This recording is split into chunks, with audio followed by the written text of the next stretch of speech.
What if I told you the United States didn't just walk into a high-stakes geopolitical standoff? It might be walking out of it on someone else's terms. Yeah, not a movie, not a Netflix docu-series. This is real life, real power, real money, real consequences. And at the center of it all, Donald Trump, possibly getting out-negotiated.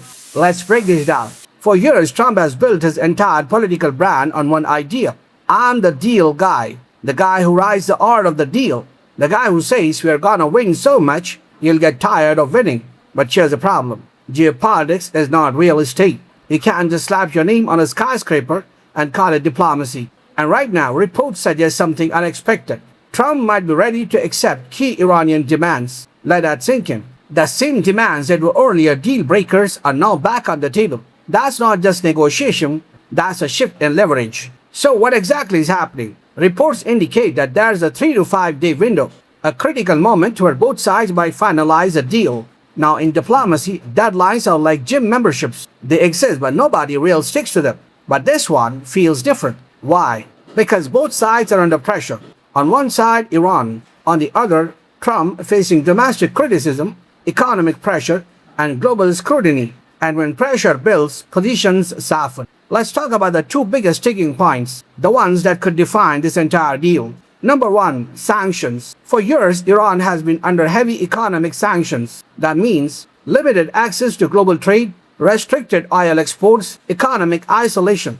If those sanctions are lifted, Iran doesn't just recover, it explodes economically. You're talking oil flowing into global markets, trade partnerships expanding, billions in revenue. That's not a win, that's a power reset.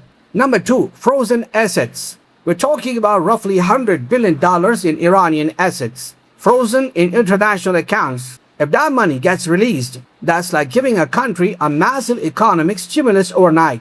Imagine waking up and your bank says, hey, remember that money we locked away? Yeah, here's $100 billion. You're not just back in the game. You're suddenly one of the strongest players on the field. Now here's where things get interesting.